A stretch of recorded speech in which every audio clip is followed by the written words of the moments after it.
بالله من الشيطان الرجيم بسم الله الرحمن الرحيم الحمد لله رب العالمين الرحمن الرحيم مالك يوم الدين إياك نعبد وإياك نستعين اهدنا الصراط المستقيم صراط الذين أنعمت عليهم غير المغضوب عليهم ولا الضالين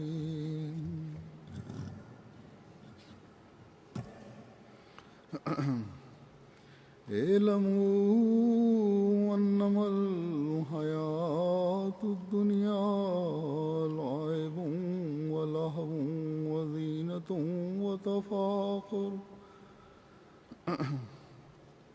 وتفاخر بينكم وتكاثر في الأموال والأولاد كمثل غيث أعجب الكفار نباته ثم يهيج فتراه مصفرا ثم يكون حطاما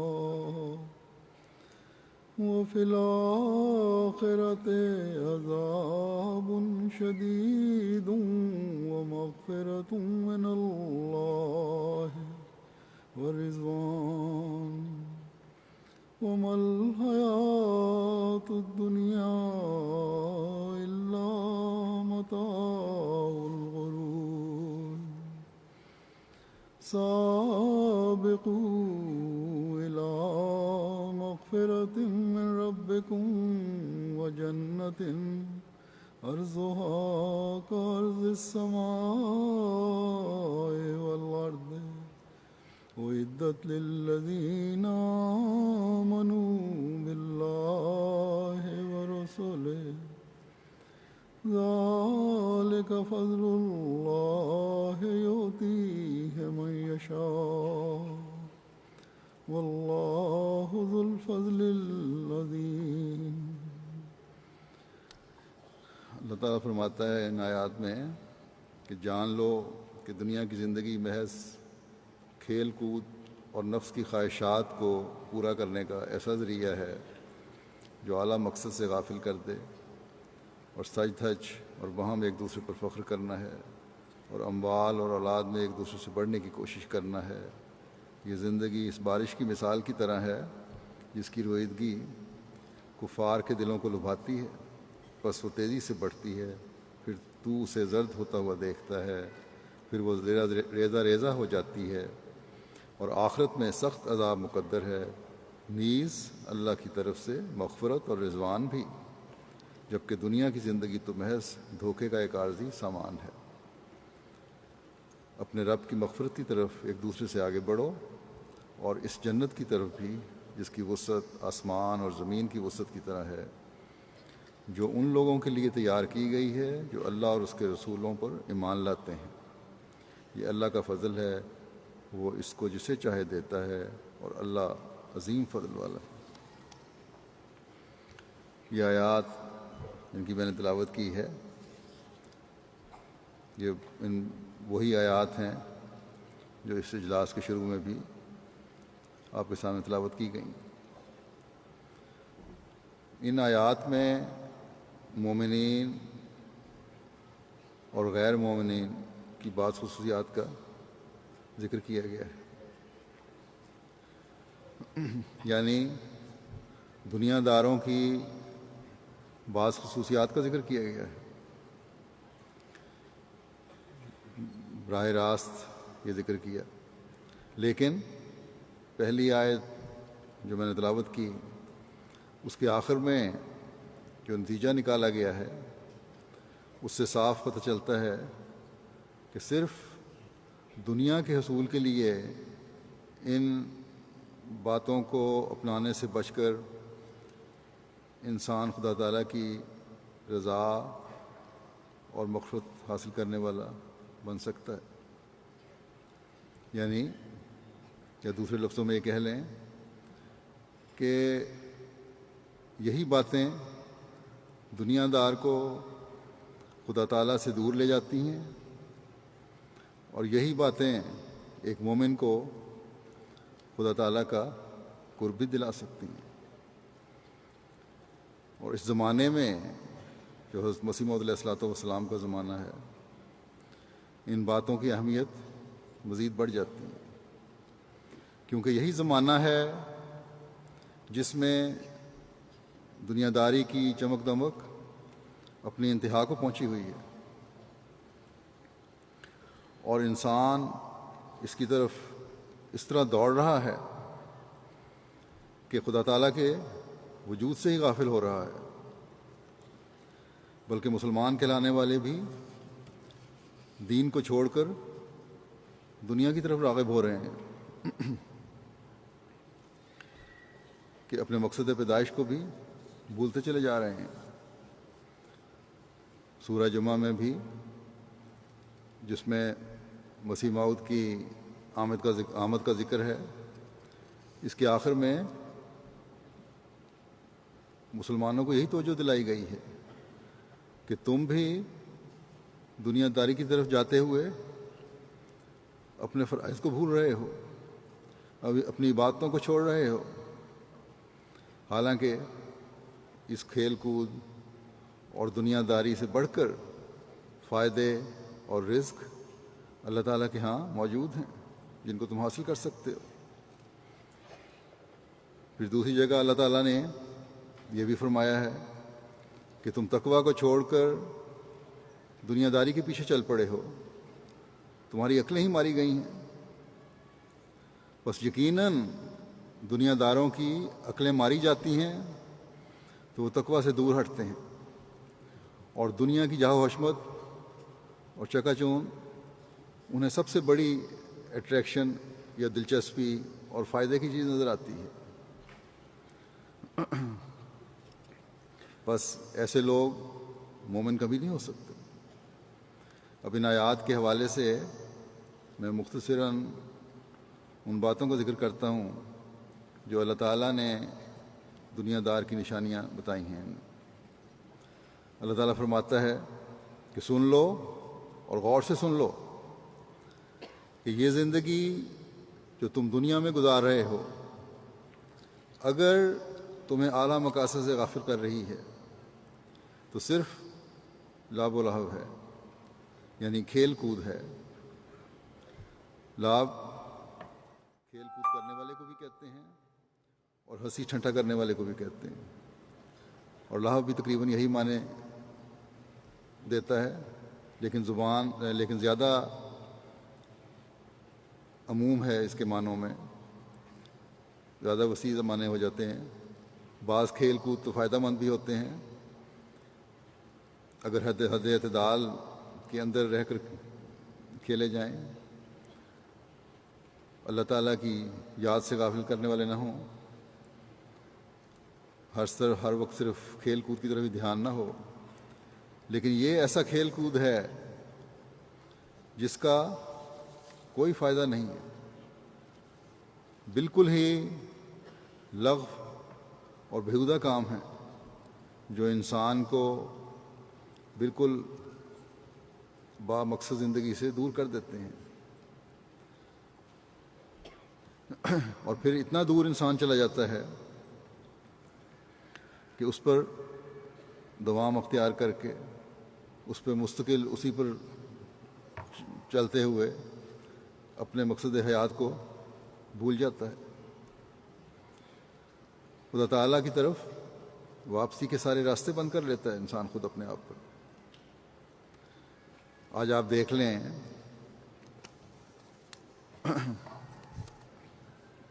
دنیا کہ گناہ آلود زندگی اس لاب و لہب کا نتیجہ ہے، اور سب واپسی کے راستے بھی بند ہیں۔ یعنی اللہ تعالیٰ کتنے بند نہیں کیے، خود لوگوں نے اپنے اوپر بند کر لیے ہیں۔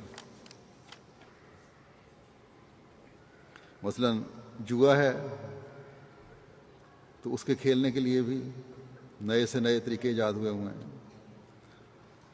ہر جگہ، ہر سروس اسٹیشن پر، مارکیٹوں میں یہ جوئے کی مشینیں لگی ہوئی نظر آتی ہیں۔ اور تو اور بعض کھیل میں بچوں کو بھی جوا سکھا رہی ہوتی ہیں۔ پھر ہر قسم کی کھیل ہے جو جسمانی صحت کے لیے ضروری ہے، لیکن اس پر بھی شرطیں لگ رہی ہوتی ہیں۔ ہزاروں لاکھوں لوگ اس میں رقمیں ہار رہے ہوتے ہیں، اور رقمیں ہار کر دیوالیہ ہو رہے ہوتے ہیں۔ یہ پتہ ہوتا ہے کہ سب کچھ لٹ رہا ہے، لیکن ایسی آنکھیں بند ہو جاتی ہیں، دنیا داری کی طرف دنیا داری میں ایسے ڈوب جاتے ہیں کہ یہ ہوش ہی نہیں ہوتی کہ سب کچھ جو ہمارا ختم ہو رہا ہے کہ ہم اس کو سنبھالنے کی فکر کریں۔ پھر فن کے نام پر ہلڑ بازی اور ناچ گانے ہیں۔ لڑکے لڑکیاں گروپ بنا کر پھرتے ہیں، ایک دوسرے پر پھپتیاں کستے ہیں، ایک دوسرے کا مذاق اڑایا جاتا ہے گروپوں کی صورت میں، استہزاء کیے جاتے ہیں، اور یہ باتیں نوجوانوں میں اتنی زیادہ راہ پاتی جا رہی ہیں کہ قانون نافذ کرنے والے اداروں کو اب اس کی فکر ہونی شروع ہو گئی ہے، اور یہ فکر ان کی بعض لوگ کہتے ہیں کہ بڑھتی چلی جا رہی ہے۔ تو اس قسم کی تمام چیزیں جو دنیاوی ہاؤ ہو اور چمک دمک کی طرف لے جاتی ہیں، لاب و لہب ہیں، اور یہ باتیں اللہ تعالیٰ کے نزدیک بے مقصد اور زندگی کے انعام کا ضیاع ہے۔ زندگی تو اللہ تعالیٰ کا ایک انعام ہے جس سے فائدہ اٹھانا چاہیے، لیکن اسی انعام سے انسان اپنی زندگی برباد کر رہا ہے۔ پھر اس لہو و لعب کے بعد جس چیز کا ذکر فرمایا اس آیت میں، وہ زینت کا اظہار ہے، یعنی ظاہری سج دھج۔ اس میں لباس کی سج دھج بھی ہے، میک اپ کی زینت بھی ہے، گھروں کی خوبصورتی اور انہیں سجانا بھی ہے، غرض کہ ہر قسم کی ظاہری خوبصورتی ہے۔ اور زینت کا اظہار خاص طور پر عورتوں میں بہت ہوتا ہے۔ بعض میک اپ سے زینت کر رہی ہوتی ہیں، تو بعض زیوروں سے اپنے آپ کو لاد کر زینت کر رہی ہوتی ہیں، بعض مہنگے قسم کے لباس پہن کر زینت کے سامان کر رہی ہوتی ہیں، بعض فیشنیبل کپڑے پہن کر جس سے ان کے جسم نمایاں ہوں زینت کر رہی ہوتی ہیں۔ اور پھر آج کل ایسے اس زینت نے زینت کے نام پر بے حیائی کی شکل اختیار کر لی ہے۔ شرم و حیا کی تمام حدوں کو پامال کر دیا گیا ہے۔ جیسا کہ میں نے کہا، لباس بے حیائی والا لباس ہوتا چلا جا رہا ہے۔ پھر بڑے بڑے اشتہاری بورڈز کے ذریعے سے، ٹی وی پر اشتہارات کے ذریعے سے، انٹرنیٹ پر اشتہارات کے ذریعے سے، بلکہ اخباروں کے ذریعے سے بھی اشتہار دیے جاتے ہیں کہ شریف آدمی کی اگر اس پر نظر پڑ جائے تو شرم سے نظر جھک جاتی ہے، اور جھکنی چاہیے۔ یہ سب کچھ ہوتا ہے ماڈرن سوسائٹی کے نام پر، روشن خیالی کے نام پر۔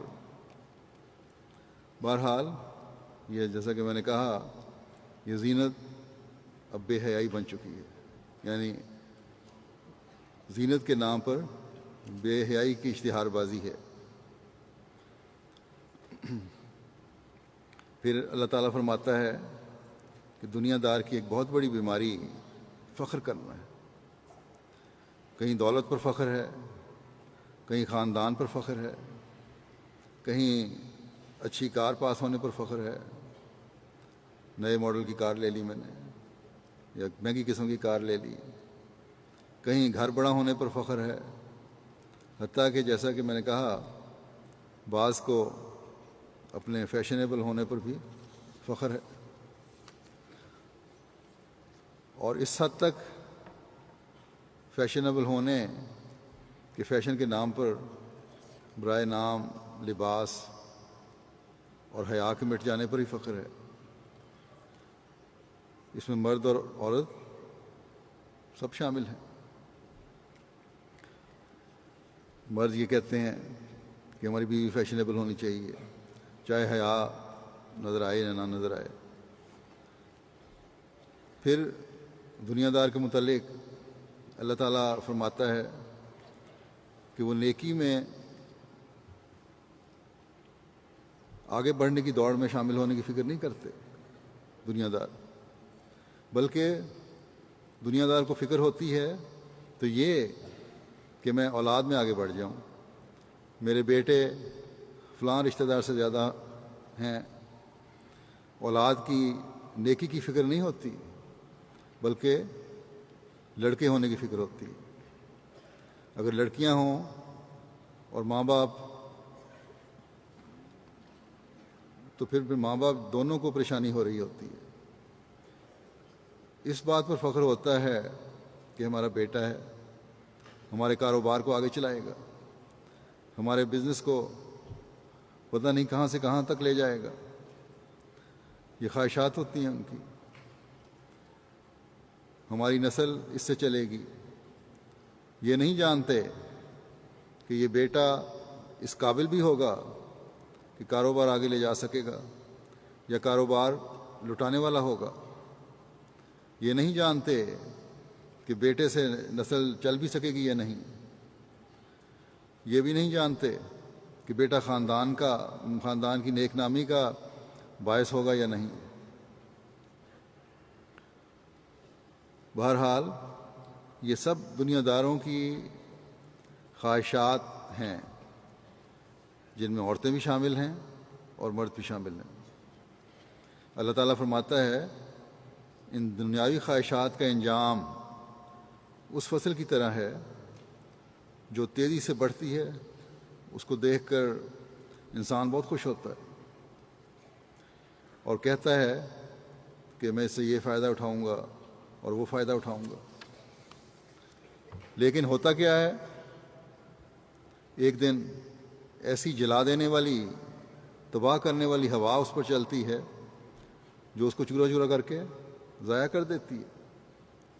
بس اس طرح دنیا داروں کی لاب و لہب، دنیا داروں کی زینت کے اظہار، دنیا داروں کے اپنے کاموں یا اپنے مالوں پر فخر، دنیا داروں کے اپنے مالوں پر انحصار اور اس کے حصول کے لیے جان توڑ کوشش، دنیا داروں کے اولاد کے لیے بے چین ہونے کی حالت قطع نظر اس کے کہ وہ اولاد نیک صالح ہو. انجام کار دنیا داروں کو جہنم میں دھکیلنے کا باعث بن جاتی ہے. بس دنیا داروں کو اس دھوکے سے باہر نکلنے کی کوشش کرنی چاہیے. یہ اللہ تعالیٰ فرماتا ہے. اور اللہ تعالیٰ کی مغفرت اور رضوان کی تلاش کرنی چاہیے. بس یہ فرما کر ان دنیاوی چیزوں میں جہنم ہے لیکن مغفرت اور رضوان بھی ہے، یہ بھی ساتھ ہی فرما دیا اللہ تعالیٰ نے. یہ بھی بتا دیا کہ یہی جہنم میں لے جانے والی چیزیں جنت میں لے جانے کا سامان بھی مہیا کرتی ہیں. بس ایک مومنہ اور ایک مومن کو انہی دنیاوی چیزوں کو اللہ تعالیٰ کی رضا کے حصول کے لیے حصول کا ذریعہ بنانا چاہیے، اللہ تعالیٰ کے فضلوں کو سمیٹنے والا بنانا چاہیے. اپنے مقصد پیدائش کو سامنے رکھتے ہوئے ایک مومن اور مومنہ نے دنیا کو اپنی لونڈی بنانا ہے اور بنانا چاہیے. بس یہ دنیا جہاں دنیا دار کی زندگی کا مقصد ہے اور خدا تعالیٰ سے دور کرنے والی ہے، وہاں ایک مومن کے لیے اللہ تعالیٰ کے فضلوں کے حصول کا ذریعہ بھی ہے۔ ایک مومن مرد ہو یا عورت، جب اللہ تعالیٰ کے دنیاوی فضلوں کو دیکھتے ہیں تو انہیں صرف دنیاوی خواہشات کے پورا کرنے کا ذریعہ نہیں بناتے۔ دنیا داروں کی طرح یہ نہیں کہتے کہ یہ سب مجھے اس لیے ملا ہے کہ میں اس کا حقدار تھا یا میں حقدار تھی۔ دنیا کی دولت اور آسائشیں، سہولت کے تمام سامان ایک مومن کو اور ایک مومنہ کو ان اعلیٰ مقاصد سے غافل نہیں کرتے جن کے لیے اللہ تعالیٰ نے انسان کو پیدا کیا ہے، اور ان میں سب سے بڑا مقصد اللہ تعالیٰ کی عبادت کا حق ادا کرنا ہے۔ ان نعمتوں کے بڑھنے پر اللہ تعالیٰ کے حضور ایک مومنہ اور ایک مومن مزید جھکتے ہیں۔ اللہ تعالیٰ کے حکم کے مطابق اس کی نعمتوں کا ذکر اللہ تعالیٰ کی مخلوق کا حق ادا کر کے کرتے ہیں۔ اللہ تعالیٰ نے جو دولت دی ہے اس کا اظہار صرف اپنی زینت کے سامان کر کے نہیں کرتے، بلکہ اللہ تعالیٰ کی محبت کے حاصل کرنے کے لیے اپنے محروم بہن بھائیوں، جن میں صرف خونی رشتے کے بھائی بہن شامل نہیں بلکہ انسانی رشتوں کے بہن بھائی شامل ہیں، ان کے بھی حق ادا کرنے کی کوشش کرتے ہیں، ان کی بھی مدد کرتے ہیں۔ بس انسانیت کے رشتوں کو نبھانے کے لیے جب اپنی زینت کے لیے ایک مومن کو حکم ہے کہ اعلیٰ لباس بناؤ، تو غریب کا تن ڈھانپنے کی زینت کے بھی سامان کرو، کہ غریب کی زینت تو سادہ لباس سے ہو جاتی ہے، کیونکہ اس کی عزت اور عفت کی حفاظت اس لباس سے ہو رہی ہوتی ہے۔ پھر اگر ایک مومنہ جب اپنا سوچے تو ساتھ ہی اس غریب دلہن کا بھی سوچے جو خوبصورت لباس سے محروم ہے۔ تو اللہ تعالیٰ کے ہاں اگر یہ سوچ ہوگی تو اللہ تعالیٰ کے ہاں اس کا اپنا زینت کا اظہار بھی مقبول ہو جاتا ہے۔ پھر کیونکہ زینت کا سامان تو کیا، لیکن اپنی زینت کا نہیں، صرف دنیا دکھاوے کے لیے نہیں، آپ کے اظہار کے لیے نہیں، اپنے حسن کے اظہار کے لیے نہیں، بلکہ خدا تعالیٰ کی محبت کے حصول کے لیے دوسرے کی زینت کا سامان بھی کیا ساتھ ہی۔ بس زینت کا لفظ اپنی ذات میں برا نہیں ہے کہ انسان سمجھے کہ ہر حال میں زینت بری چیز ہے۔ جب ظاہری زینت اللہ تعالیٰ کی نعمت کے اظہار کے طور پر کرتے ہوئے غریبوں کی زینت کی بھی فکر ہو تو اس کا انجام اس فصل کی طرح نہیں ہوگا جسے گرم آگ کا بگولا جھلسا کر خاک کر دے، بلکہ اس کا انجام اس بیج کی طرح ہوگا جس کو 700 گنا تک پھل لگتا ہے، بلکہ اللہ تعالیٰ قدرت رکھتا ہے کہ اس سے بھی زیادہ پھل عطا کرے، پر بس یہی زینت 700 گنا یا اس سے بھی زیادہ ثواب دلوانے کا موجب بن جاتی ہے۔ ایک احمدی عورت کو ایسی زینت کی تلاش کرنی چاہیے۔ اگر کشائش ہے تو جہاں اپنے لیے زیور کے سیٹ جمع کیے ہیں تو وہاں ایک چھوٹا سا زیور ایک غریب دلہن کی زینت کے لیے بھی بنا کر دے دیں، کیونکہ یہ اللہ تعالیٰ کی رضا کو حاصل کرنے والا بن جاتا ہے، اللہ تعالیٰ کی مغفرت کے سامان کرنے والا بناتا ہے۔ یہاں یہ بھی واضح کرنا چاہتا ہوں کہ ایک مومنہ عورت کو اللہ تعالیٰ نے عموماً زینت کی حفاظت اور اسے چھپانے کا کہا ہے، سوائے اس کے کہ جو زینت خود بخود ظاہر ہو جائے۔ یہاں خود بخود ظاہر ہونے والی زینت سے مراد ظاہری قد کاٹ ہے، ہاتھ پاؤں وغیرہ ہیں۔ اب قد کاٹ ایسی زینت ہے جو چھپ نہیں سکتی، اس لیے اس کے بارے میں فرما دیا کہ یہ تو مجبوری ہے۔ اس حد تک تو عورت کی زینت بے شک ظاہر ہو جائے، کیونکہ اس نے باہر نکلنا ہے، کام کاج بھی کرنے ہیں، پڑھتے ہیں۔ لیکن اگر خوبصورت کپڑے پہنے ہوئے ہیں، میک اپ کیا ہوا ہے، خوبصورت زیور ہاتھ پاؤں میں ڈالا ہوا ہے، اپنے ہاتھوں پاؤں کو سجایا ہوا ہے،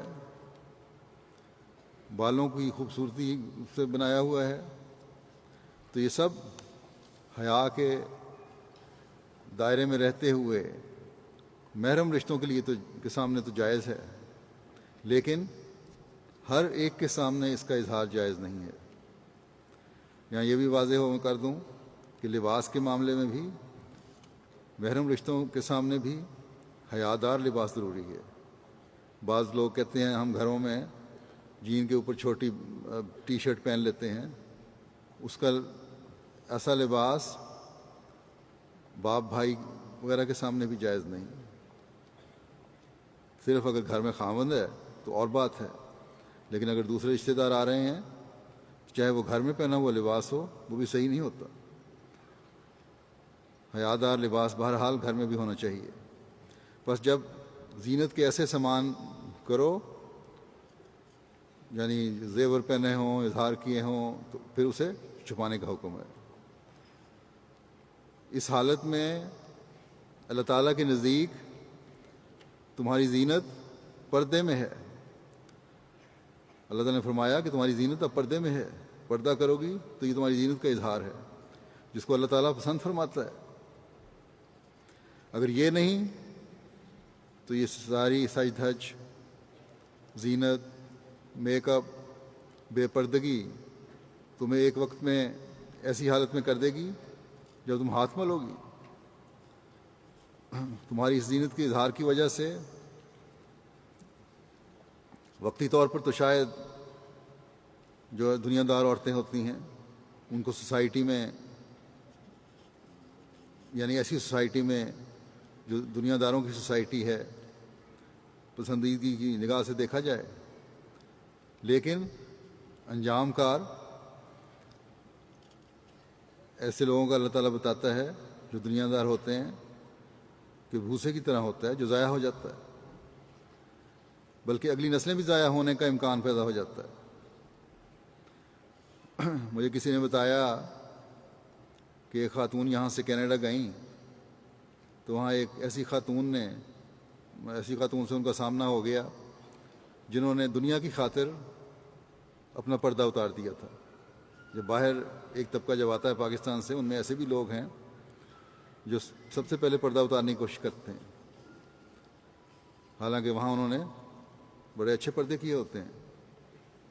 بہرحال جس نے پردہ اتارا ہوا تھا، جرمنی سے جانے والی خاتون ان کو ملی، تو وہ کہنے لگی ان کو، یہاں جانے والی خاتون کو، کہ تم کس دنیا میں رہ رہی ہو؟ اب یہ اسکارف اور برقعے کا زمانہ نہیں رہا۔ یہ خوبی ہے یہاں سے جانے والی اس خاتون کی کہ اس نے اسکارف اور برقعہ پہنا ہوا تھا۔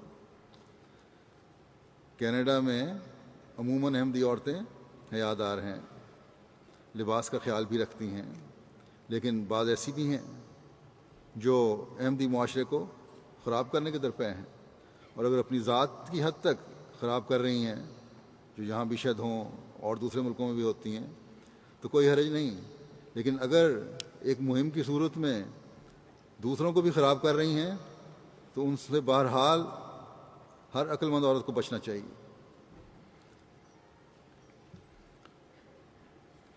کینیڈا میں جب میں نے عمومی توجہ دلائی تھی استفاء دورے پہ، تو اکثریت نے ایسی حرکتوں سے بیزاری کا اظہار کیا تھا، بلکہ ایک بچی کو میں نے توجہ دلائی کیونکہ اس کا لباس صحیح نہیں تھا، تو اس نے مجھے لکھا کہ وہ لباس جس کو آپ نے ناپسند کیا تھا وہ میں نے کوڑے کے ڈبے میں پھینک دیا، اور آئندہ میں عہد کرتی ہوں کہ وہ لباس کبھی نہیں پہنوں گی۔ تو یہ ہے احمدی لڑکیوں کا کردار جو زینت کی حقیقت کو ابھارتا ہے۔ بس آپ میں سے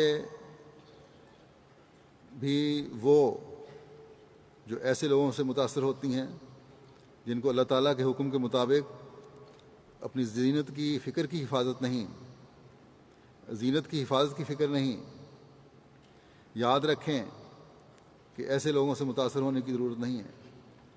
کسی کے انجام کا فیصلہ کسی دنیا دار نے نہیں کرنا، بلکہ خدا تعالیٰ نے کرنا ہے، اور خدا تعالیٰ فرماتا ہے کہ انجام بخیر کے لیے میری ہدایات پر چلو، میری باتوں پر عمل کرو۔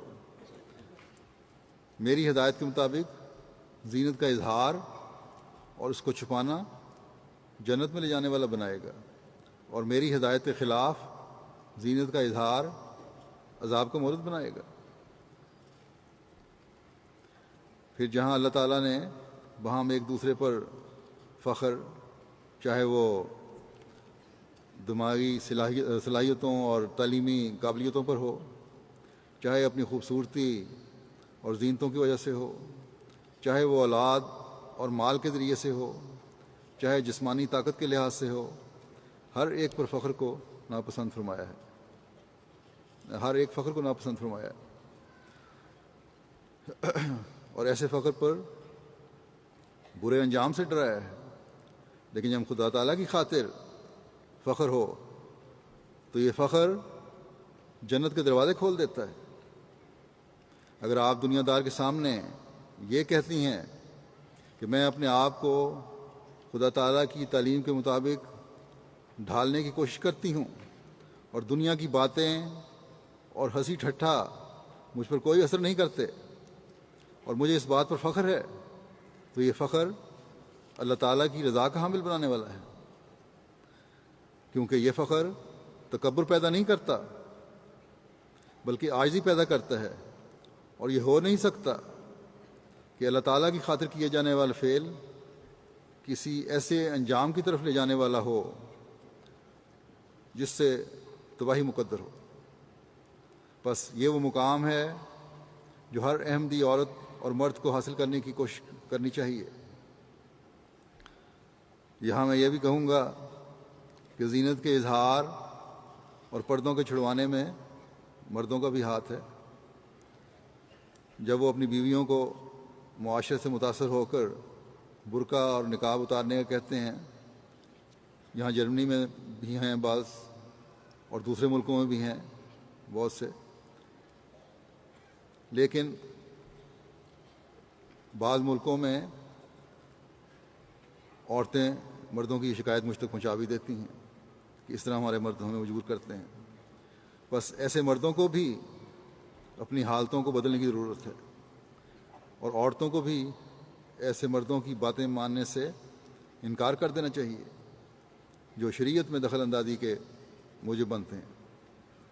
پھر جیسا کہ میں نے کہا کہ مال میں آگے بڑھنے کی دوڑ ہے، اللہ تعالیٰ فرماتا ہے کہ اسے یہ چیز ناپسند ہے، اور دنیا کے دھوکوں میں سے ایک دھوکہ ہے، ایک عارضی بڑائی کا اظہار ہے، اور انجام کار اللہ تعالیٰ کی سزا کا مورد بنا دیتا ہے۔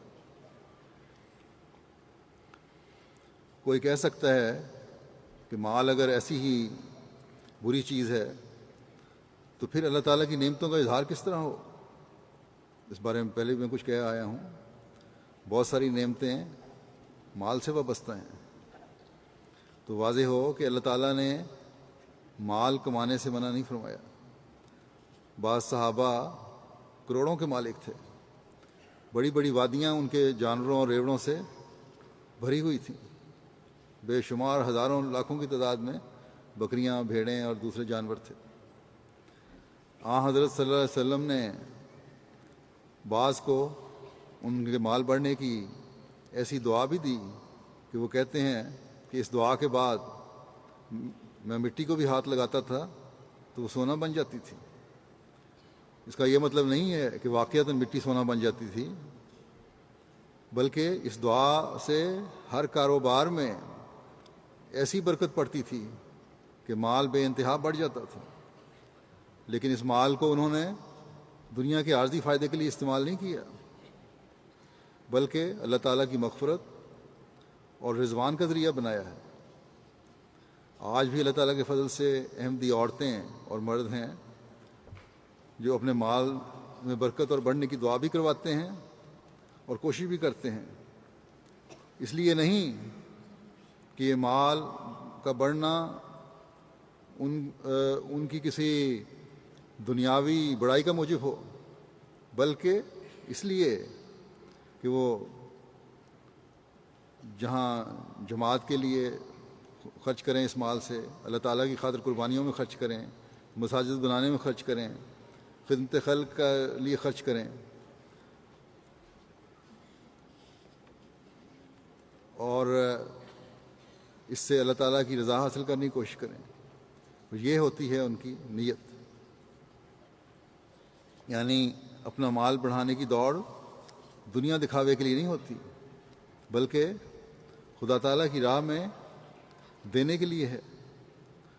اللہ تعالیٰ کے فضل سے ایسے احمدی ہیں، ایسی عورتیں ہیں جو اپنے ہزاروں لاکھوں کے زیور دے جاتی ہیں اللہ تعالیٰ کی رضا کی خاطر۔ ایسے مرد بھی ہیں جو لاکھوں یورو اور لاکھوں ڈالر خدا تعالیٰ کی راہ میں دے دیتے ہیں۔ یہاں جرمنی میں بھی ایسے لوگ ہیں جن کی خواہش ہے کہ وہ اکیلے یا ان کے خاندان ہی مسجدیں بنائیں یا مسجد بنائیں اپنے علاقے میں، اور اس کے لیے لاکھوں یورو بھی دے دیے انہوں نے۔ بظاہر ان کی حالت ایسی نہیں لگتی کہ اتنی بڑی رقم وہ دے سکتے ہیں، لیکن اللہ تعالیٰ کی رضا کے حصول کے لیے یہ سب کچھ کرتے ہیں۔ لیکن بعض مالی لحاظ سے بہت کشائش رکھنے کے باوجود چندے کے معاملے میں کنجوس بھی ہوتے ہیں۔ ان کی مال حاصل کرنے کی دوڑ خدا تعالیٰ کے لیے نہیں ہوتی، بلکہ دنیا کے لیے ہوتی ہے۔ پھر اولاد ہے، یہ ایک نعمت ہے۔ اولاد سے محروم لوگ اس کے لیے دعائیں بھی کرواتے ہیں، اور یہ دعائیں کرتے بھی ہیں، علاج بھی کرواتے ہیں، اور اس علاج کے لیے کسی خرچ کی بھی پرواہ نہیں کرتے۔ لیکن جب اولاد خدا کے مقابلے پر اور دین کے مقابلے پر کھڑی ہو جائے تو یہ اولاد نعمت کے بجائے تکلیف کا باعث بن جاتی ہے، اللہ تعالیٰ کی ناراضگی کا موجب بن جاتی ہے۔ اس لیے نیک صالح اولاد کی ہمیشہ دعا کرتے رہنا چاہیے، بچے کی پیدائش سے پہلے بھی اور بعد میں بھی۔ یہ احمدی عورتوں پر، احمدی ماں باپ پر اللہ تعالیٰ کا احسان ہے کہ ایک نظام کے تحت ان کو اپنی اولادیں دین کی خدمت کے لیے پیش کرنے کا موقع میسر ہے۔ جنہوں نے پیش کر دیے ان کو میں کہتا ہوں کہ ان کی تربیت کریں۔ جن ماؤں نے بڑی قربانی کر کے اپنے بچوں کو دین کی خاطر پیش کر کے وقف نو میں شامل کیا ہے، ان کی تربیت کرنا بھی ان کا کام ہے، اور وہ تربیت اس وقت تک نہیں ہو سکتی جب تک اپنے ماں باپ کے پاک نمونے قائم نہیں ہوں گے۔ جن کو اللہ تعالیٰ آئندہ اولاد دے اور اولاد سے نوازے، وہ بھی دعا کریں اور کوشش بھی کریں کہ اللہ تعالیٰ انہیں، یعنی ان کی اولاد کو، دین سے وابستہ رکھے اور دین کا خادم بنائے، دین کو دنیا پر مقدم رکھنے والی اولاد ہو۔ وہ ماں باپ کے لیے ان کی زندگی میں بھی اور ان کے مرنے کے بعد بھی دعا کرنے والی ہو۔ بس جب ایسی اولاد ہو تو ماں باپ کی مغفرت اور رضوان کا باعث بن جاتی ہے ایسی اولاد۔ بس اللہ تعالیٰ فرماتا ہے کہ یہ دنیا کے ظاہری سامان، یہ دنیا کی زینتیں، یہ دنیا کی عزتیں، یہ اموال جو تم دنیا میں حاصل کرتے ہو، تمہاری اولاد جو تمہارے نفوس میں اضافے کا باعث بنتے ہیں، یہ سب دو پہلو رکھتی ہیں۔ اگر دنیا ہی مقصد ہو اور خدا تعالیٰ بھول جائے تو اس فصل کی طرح ہے جو تھوڑے عرصے کے لیے دل کو خوش کرتی ہے اور انجام کار چورا چورا ہو کر ہوا میں اڑ جاتی ہے اور ہاتھ کچھ بھی نہیں آتا، اور انسان اللہ تعالیٰ کی سزا کا مورد بنتا ہے۔ لیکن اگر اپنے رب کی مغفرت کے حصول کے لیے استعمال کرو، سابقوا الی مغفرۃ من ربکم، اپنے رب کی مغفرت کی طرف ایک دوسرے سے آگے بڑھو، پس اگر ان سب دنیاوی سامانوں کو اللہ تعالیٰ کی رضا کا ذریعہ بنائیں تو پھر دنیاوی دوڑ نہیں ہوتی ہے، بلکہ اللہ تعالیٰ کی مغفرت کے حصول کی دوڑ بن جاتی ہے پھر، جس کے نتیجے میں اللہ تعالیٰ زمین و آسمان کی وسعتوں تک پھیلے ہوئے فضلوں سے نوازتا ہے، یعنی لامتناہی فضلوں کا سلسلہ شروع ہو جاتا ہے جو ختم ہی نہیں ہوتا۔ اللہ تعالیٰ ایسے انعامات سے اگلے جہان میں بھی نوازتا ہے جس کا احاطہ انسان کر ہی نہیں سکتا۔ اور پھر صرف اگلے جہان کی بات نہیں ہے، بلکہ اللہ تعالیٰ کی رضوان چاہنے والوں کے لیے یہ دنیا بھی جنت بن جاتی ہے اور اگلا جہان بھی جنت بن جاتا ہے، اگلے جہان میں بھی جنت ملتی ہے۔ فرمایا جنت ارضھا کارض السماء والارض، یعنی ایسی جنت جو زمین و آسمان میں پھیلی ہوئی ہے۔ اس کا یہ مطلب بھی ہے کہ یہ دنیا بھی جنت بن جاتی ہے اور اخروی زندگی بھی جنت بن جائے گی۔ اللہ تعالیٰ دوسری جگہ فرماتا ہے وَلِمَنْ خَافَ مَقَامَ رَبِّهِ جَنَّتَانِ، اور جو اپنے رب کی شان سے ڈرتا ہے اس کے لیے دو جنتیں ہیں، دنیاوی بھی اور اخروی بھی۔ بس جب یہ سب کچھ جن کا ذکر ہو چکا ہے اللہ تعالیٰ کی مغفرت اور رضوان کے لیے ہوگا تو یہ دنیا بھی جنت بن جائے گی اور بعد کی زندگی میں بھی جنت کا وعدہ جو اللہ تعالیٰ نے فرمایا ہے وہ پورا ہوگا انشاءاللہ۔ بس ہمیں اس جنت کے حصول کی کوشش کرنی چاہیے۔ حضرت مسیح موعود علیہ السلام نے عورتوں کو جو نصائح فرمائی ہیں اس میں سے چند فکرے پیش کرتا ہوں۔ آپ علیہ السلام فرماتے ہیں تقوی اختیار کرو، دنیا اور اس کی زینت سے بہت دل مت لگاؤ، قومی فخر مت کرو، کسی عورت سے ٹھٹھا ہنسی مت کرو، کوشش کرو کہ تم معصوم اور پاک دامن ہونے کی حالت میں قبروں میں داخل ہو، خدا کے فرائض، نماز، زکوٰۃ وغیرہ میں سستی مت کرو۔ بس جیسا کہ حضرت مسیح موعود علیہ السلام نے فرمایا ہے تقوی وہ بنیادی چیز ہے جو اگر پیدا ہو جائے تو دنیا کی لاب و لاب سے بھی انسان بچ سکتا ہے، دنیا اور دنیا کی زینتوں سے بھی انسان بچ سکتا ہے، ہر قسم کے فخر سے بھی انسان بچ سکتا ہے، ایک دوسرے کے حقوق ادا کرنے کی طرف توجہ بھی ہوتی ہے، ایک مومنہ کی حیا کی بھی پاسداری ہوتی ہے، اپنی عزت کی بھی حفاظت ہوتی ہے، عبادات کے جو فرائض خدا تعالیٰ نے ہمارے ذمہ لگائے ہیں ان کی بھی ادائیگی ہوتی ہے، اور مال کا خرچ بھی خدا تعالیٰ کی رضا کے حصول کے لیے ہوتا ہے۔ اگر یہ چیزیں ہم اپنا لیں، اس کا حق ادا کرنے کی کوشش کریں تو ہم حقیقی احمدی کہلانے کے مستحق ہیں، اگر نہیں تو ہمارے دعوے کھوکھلے ہیں۔ خدا نہ کرے کہ ہم میں سے کوئی بھی کبھی بھی صرف کھوکھلے دعوے کرنے والا ہو۔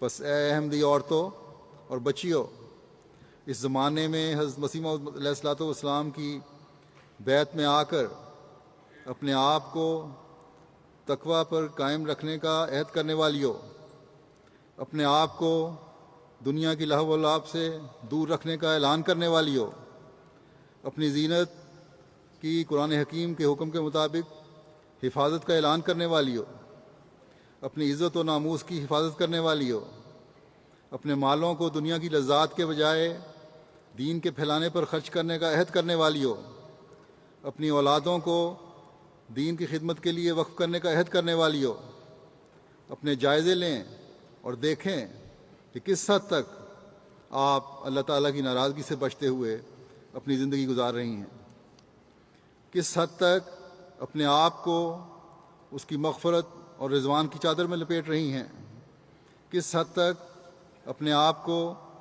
دنیا داری کے دھوکے سے بچا رہی ہیں؟ کس حد تک اپنے عہدوں کو نبھا رہی ہیں؟